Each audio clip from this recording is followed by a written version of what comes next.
Fala galerinha, tudo jóia com vocês? Tudo beleza? Então, voltamos novamente com a aula 3 da nossa série de imagens digitais, beleza?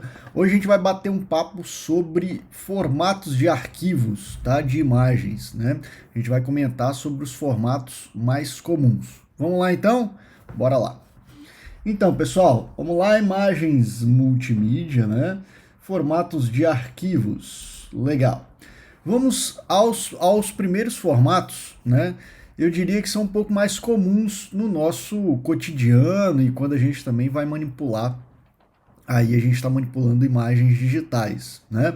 Então, talvez um formato de arquivo mais conhecido aí, também talvez um dos mais utilizados atualmente, é o famoso JPEG, né? O JPG, ok? Vamos falar um pouquinho, contar um pouquinho da história dele e tal, né? Então, olha só, o formato JPEG, cuja sigla significa Joint Photographic Expert Group, teve sua primeira especificação disponibilizada em 1983, né? Então, para vocês verem aí que é um formato de arquivo já bastante de longa data já, né? Por um grupo que leva o mesmo nome. Ele é um dos padrões mais populares, como eu falei, da internet, por aliar duas características muito importantes. Olha só, ele oferece níveis razoáveis de qualidade, então ele tem uma boa qualidade e ele gera tamanhos de arquivos pequenos. Então, olha só, como a maioria, pessoal, dos arquivos, né, de imagens digitais, eles trafegam na internet, o tamanho do arquivo é extremamente importante. Quanto menor o tamanho do arquivo, melhor é, né? Porque assim o carregamento, por exemplo, de um site vai ficar mais rápido. Na hora de você, às vezes, enviar uma foto, um e-mail para uma outra pessoa, vai ficar mais rápido. Na hora de transferir também arquivos, né, na rede, no computador e por aí vai. Então, o tamanho do arquivo é uma coisa extremamente relevante para melhorar a eficiência aí dos sistemas. Então, ele oferece essas duas características, ele tem uma boa qualidade e também tem um tamanho reduzido aí, né, comparativamente, por exemplo, a outros arquivos que a gente vai ver depois, ok? Então, com isso, ele facilita o armazenamento e a sua, consequentemente, distribuição. Tá? O formato ele utiliza compressão de imagem para diminuir o seu tamanho de armazenamento. Então, ele internamente utiliza técnicas de compressão justamente para deixar menor o tamanho do arquivo. Beleza. O próximo formato de arquivo que a gente já vai ver, então, coisa aqui é dinâmica, rapidinho, tá? Vimos lá sobre o JPEG, só voltando um pouquinho, vocês podem ver a extensão, né? Quando vai ver lá a extensão do arquivo, para quem gosta de ver lá a extensão, eu particularmente, eu sempre gosto de ver as extensões dos meus arquivos, você pode encontrar o JPEG com a extensão JPEG ou até mesmo com a extensão talvez até mais comum, JPG, ok? Uma característica muito importante, eu acabei não colocando aqui nos slides, do JPEG, eu diria até que é uma limitação dele, ele não suporta o fundo transparente. Então, às vezes você tem uma imagem que você necessita de um fundo transparente para que quando você coloque a imagem, né, em um determinado local, uma determinada página, um determinado local que você está fazendo uma arte, por exemplo, você... por exemplo, se a imagem tiver um vazamento ou algo do tipo, ela pega exatamente o fundo que você colocou atrás. No caso do JPEG ou JPG, ele não suporta o fundo transparente. Então, quando você salva, às vezes você está até manipulando num software de manipulação, você está até manipulando alguma imagem que não tenha fundo, se você salvar ela no formato JPG, ela automaticamente vai salvar com o fundo branco, tá? Isso se você estiver manipulando uma imagem sem fundo. É lógico, se você estiver manipulando uma imagem com qualquer cor de fundo, quando você salva o JPEG, ele vai salvar com aquele fundo que você colocou. Porém, se a imagem não tiver fundo, automaticamente é colocado um fundo na cor branca. Tá bom, pessoal? Então, só um detalhe extremamente importante aí do JPEG não suportar fundo transparente, beleza? É uma limitação. Próximo formato de arquivo é o famoso aí GIF, né? Talvez seja também um dos formatos de arquivos mais conhecidos aí, principalmente pelo fato de ele suportar várias imagens no mesmo arquivo, e aí o GIF, o famoso GIF animado, né? A gente consegue fazer como se fosse uma imagem, ela tivesse movimentos. Na verdade, não que a imagem em si tenha movimentos, mas são várias imagens compostas no mesmo arquivo, tá? Mas vamos falar um pouquinho sobre ele. Olha só, a sigla GIF, que significa Graphics Interchange Format. O GIF é outro formato bastante popular na internet, né? Foi criado pela CompuServe em 1987, então é um formato de arquivo também já bastante antigo, e assim como o JPEG, gera arquivos de tamanho reduzido, tá? No entanto, seu uso não é muito comum em fotografias, já que é capaz de trabalhar com apenas 256 cores, isto é, 8 bits, tá bom? Então, o GIF, ele só suporta 256 cores, tá, pessoal? Então, vocês podem ver que às vezes em algum GIF animado, a imagem fica parecendo até um desenho, às vezes, né? Justamente porque ele não consegue suportar um número maior de cores, ok? Então, por esse motivo, sua utilização é muito frequente com ícones, por exemplo. É muito comum você encontrar um ícone de algum software ou algo do tipo que você vai manipular, né, no formato GIF, ok? Ilustrações ou qualquer tipo de imagem que não necessite de muitas cores, né?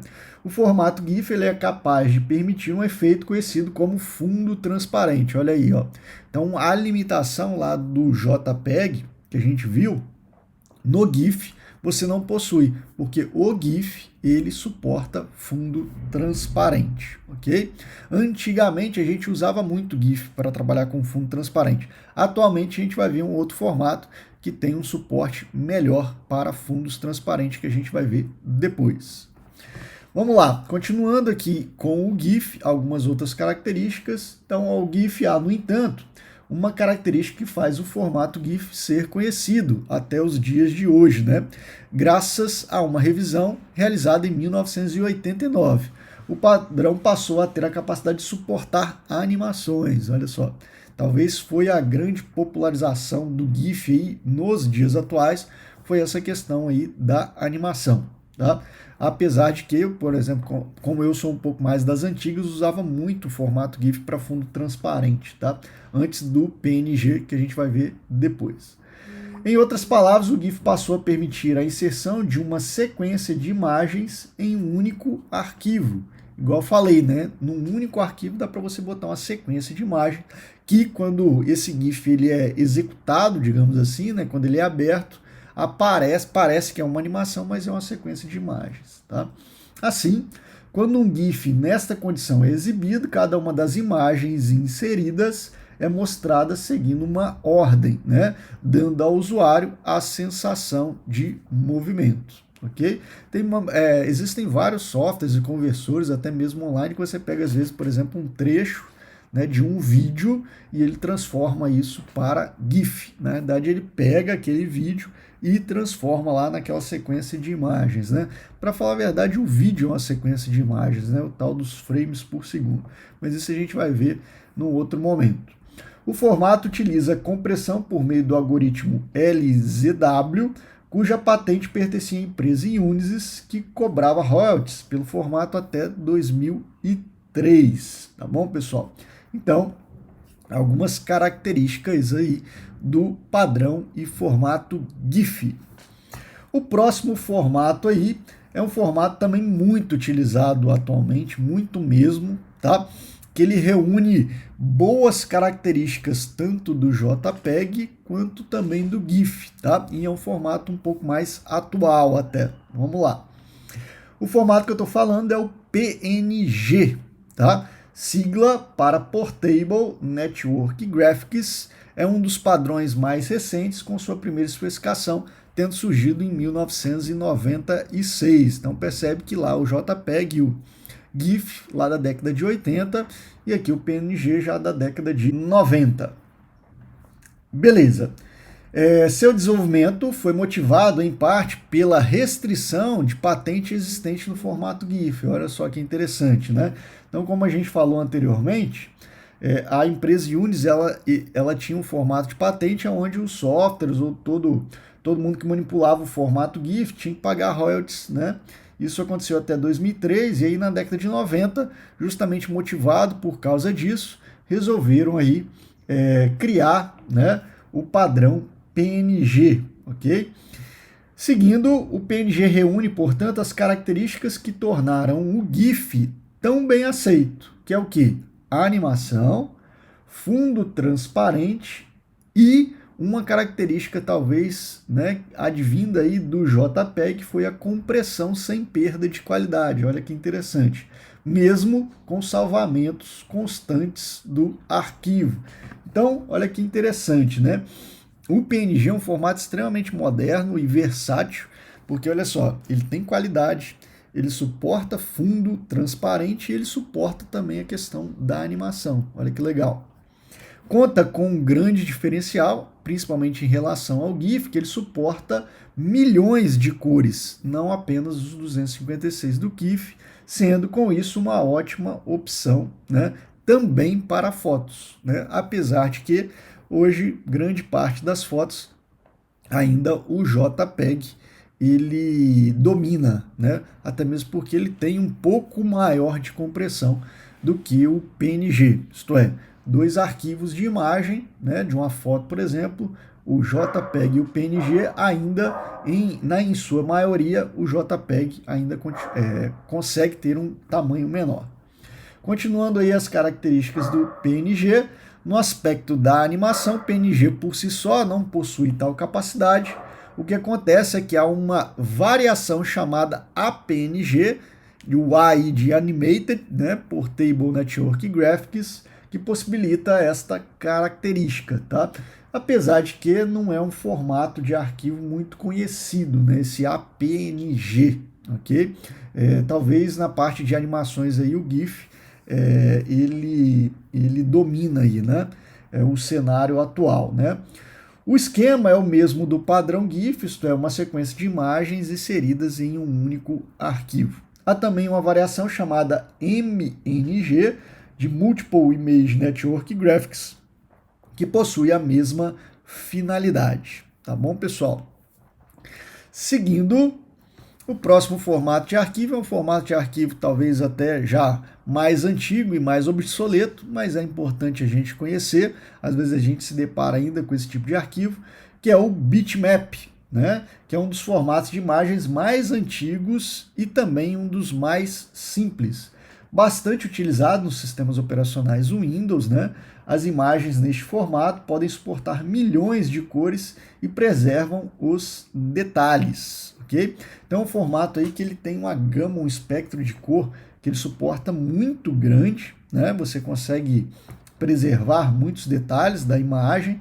Se eu não me engano, até pouco tempo atrás, né? Como eu não utilizo o sistema operacional Windows, acabo não conhecendo muito bem, mas o Paintbrush, né, era um dos softwares, por exemplo, que até bem pouco tempo utilizava o bitmap aí para o padrão de arquivos bitmap, que se eu não me engano a extensão é .dib, depois ou BMP, principalmente o BMP, e até bem pouco tempo o Paintbrush, por exemplo, você salvava lá em formato BMP, né?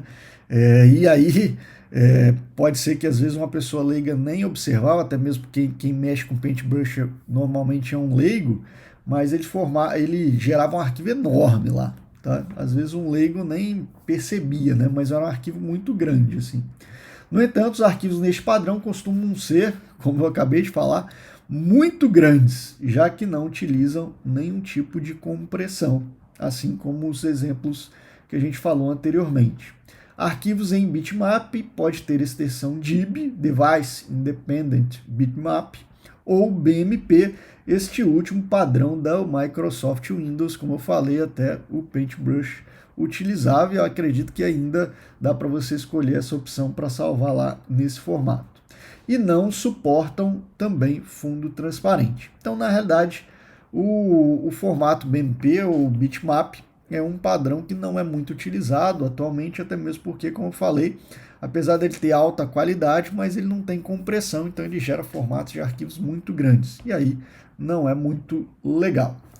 Seguindo, o próximo formato é o TIFF, tá? Talvez um formato de arquivo menos conhecido, mas é legal também a gente conhecer, que é a sigla para Tagged Image File Format, que é o TIFF. Consiste em um formato muito utilizado em aplicações profissionais, tá, pessoal? Como imagens para finalidades médicas ou industriais.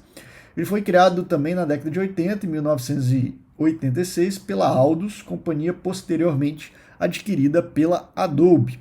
Também é muito aplicado em atividades de digitalização, como scanner e fax, tá?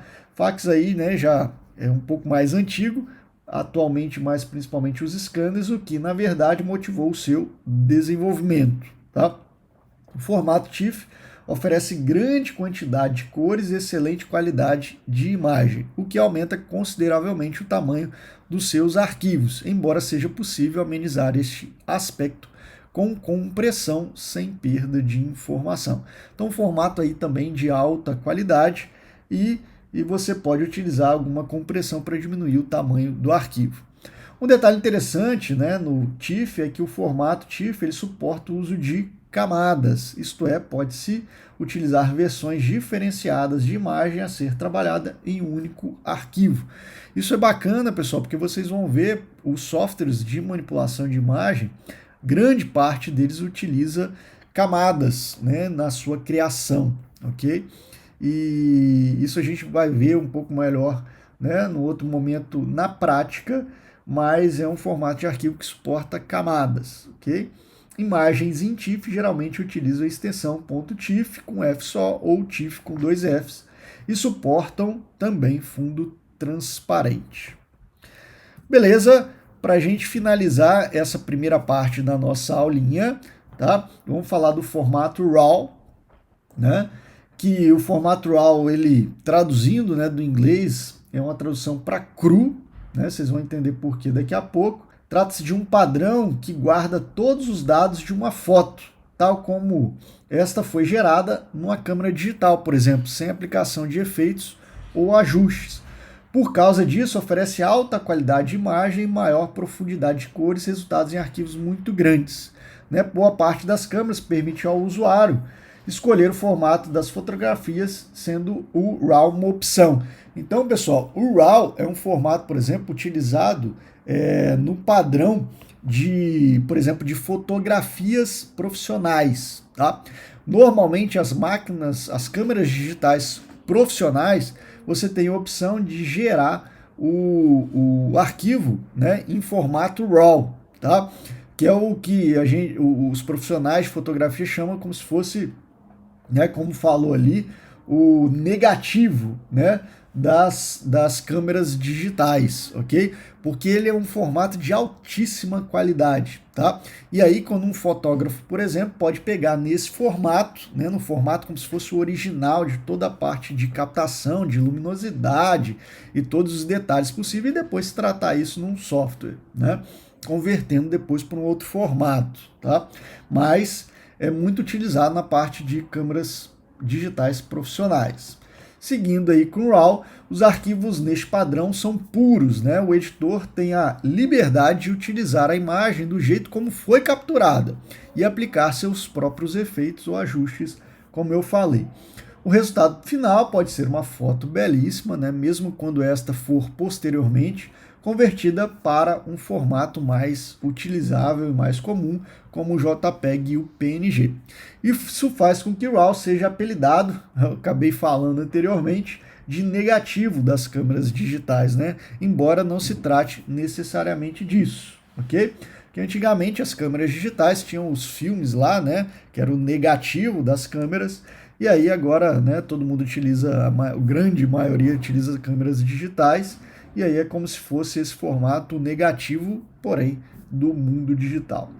Arquivos no formato RAW, né, admitem várias extensões, isso porque cada fabricante de câmera digital trabalha com as suas próprias especificações. Beleza, pessoal? O próximo formato de arquivo vai ser o SVG. Vamos dar uma atenção especial para ele, que é um formato super moderno, mas isso a gente vai ver só na próxima parte da aula 3. Beleza, pessoal? Ficamos por aqui então e nos vemos na parte 2 da nossa aula 3 de formatos de arquivos de imagens digitais. Até lá!